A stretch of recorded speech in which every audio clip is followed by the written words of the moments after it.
and welcome all you beautiful butterfly people. My name is Carrie Ann and welcome to the Butterfly Rebel.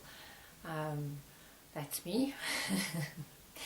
I was born with a rare genetic condition called epidermolysis bullosa, EB for short, which is a genetic condition that affects the layers of the skin and the ability to create collagen fibers within the layers of the skin, and as a result it results in blistering of the skin, and those blisters can turn into sores, and things are very difficult to heal.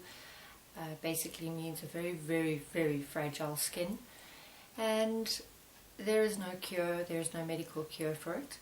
And I've been living with this from birth. EB presents from birth, and this is partly my story, but also my desire to give back.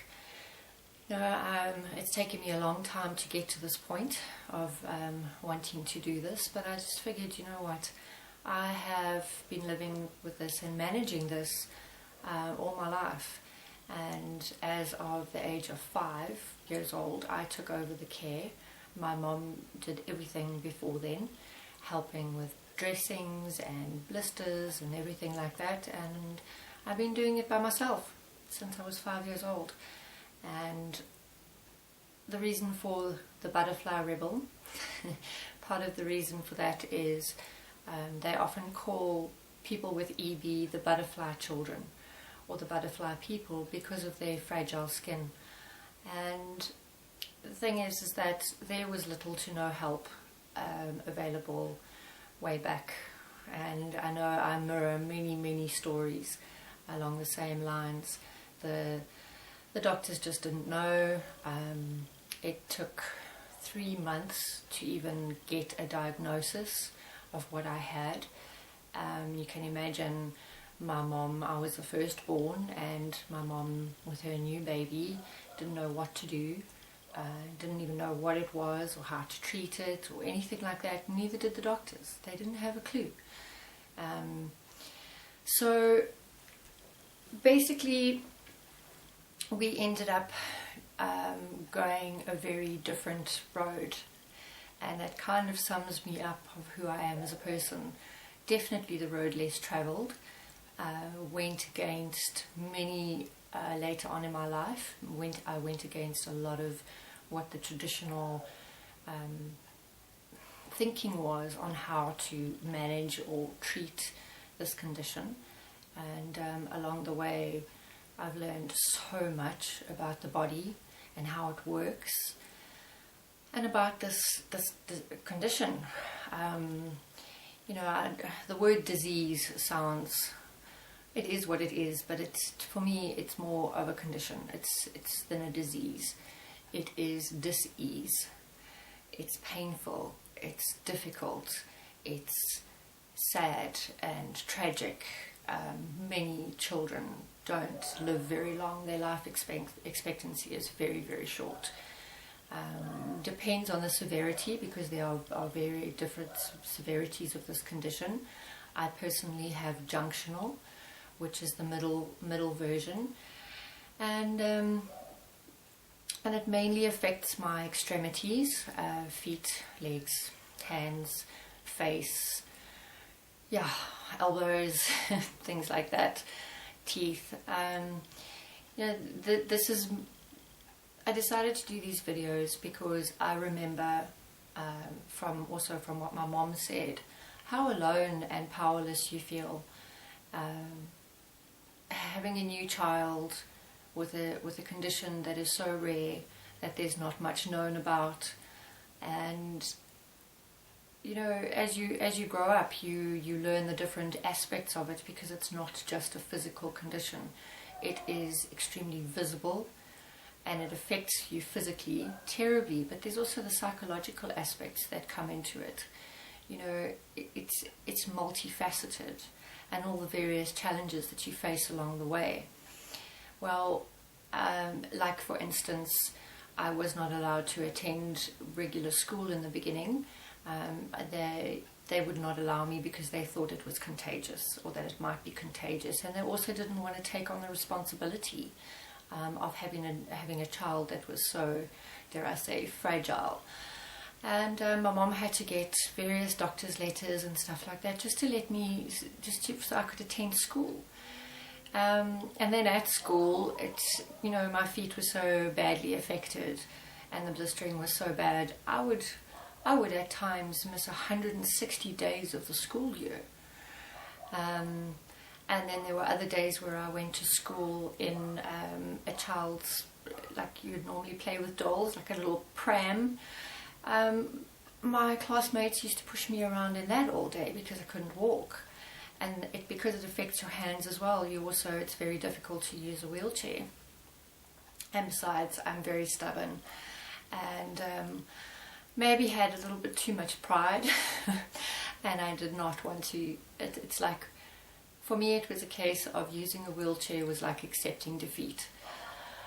That was me back then, but anyway, we all grow, we all learn, and very long story short, these videos that I'm hoping to do is to share my knowledge and share my advice. I have taken the road less travelled, and it has made the absolute world of difference. I'm not offering a cure. I cannot offer a cure, but I can give you many instances of how my life choices, and my mom's life choices initially, she was the brave one who made the initial change, and how it has helped me and how it has improved my life in dramatic ways.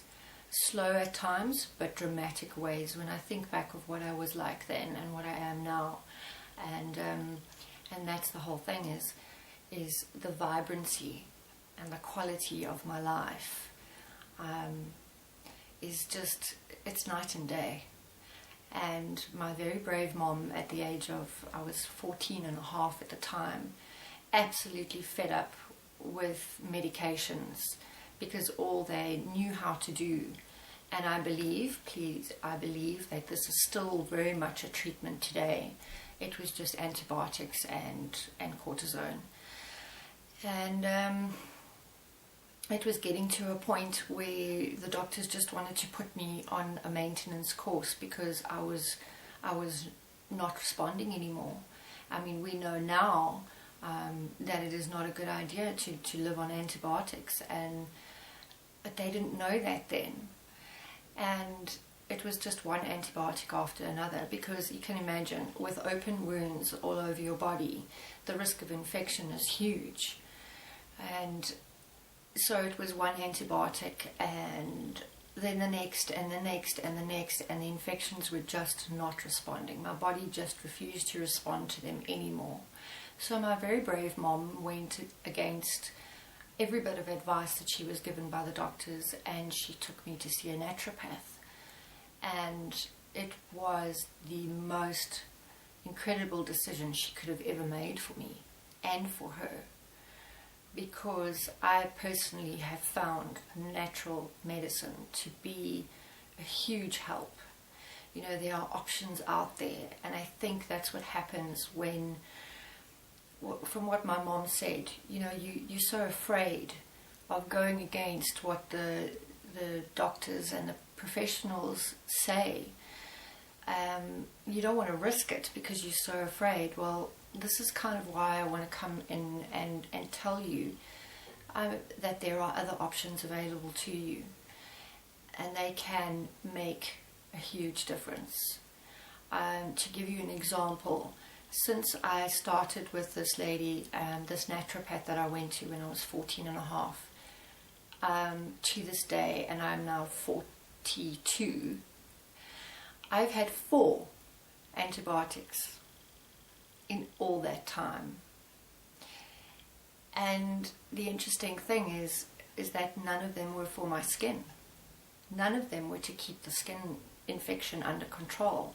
It was, which is related to the skin condition, it was for a tooth abscess.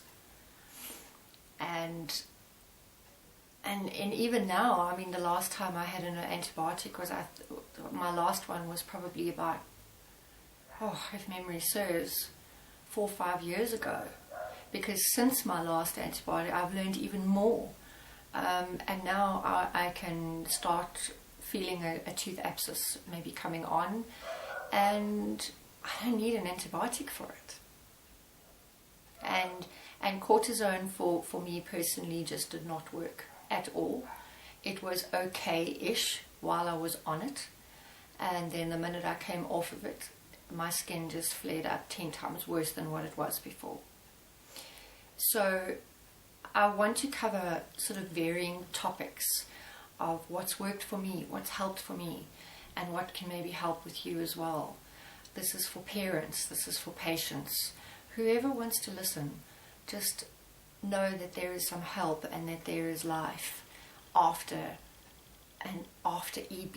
There is life here, and there is much to look forward to, and it doesn't have to be this life of just, and I know it is for many, and it breaks my heart that that's the case, because I know all too well what it's like to deal with that pain.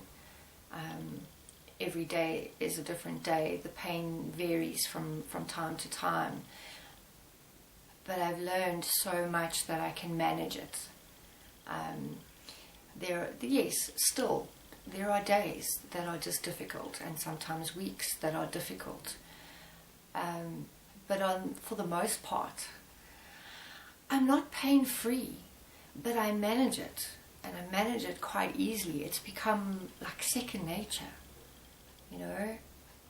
So again, if I can offer any help, I look forward to doing more videos and covering in-depth topics, from what natural medications have helped. I very much I've taken a very, very holistic approach to my life.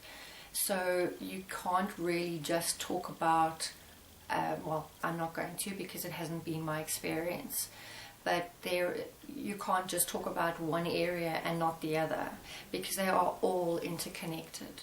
The way you think, the way you experience life as someone who is somewhat, disabled physically, and all the effects that constant pain has on your psyche. And there will also be some topics that I would like to talk about, as far as how having spiritual beliefs has assisted me in understanding myself more than anything else that I've done. That has been such a key thing for me, is understanding how to work through your processes, how to work through the depression that comes with this, because you're not going to be able to have what is considered a normal life, but this is normal for us. For anyone living with EB, whether we like it or not, it is normal. And I always count myself very, very lucky, in the sense that I've had this from birth, so I don't know any different. There's plenty more to come, so I look forward to traveling this journey with you and sharing my journey with you as well, and hopefully bring some inspiration and guidance. It may not be for everybody, each of us are different, but just to share my story and maybe bring some hope. Thank you.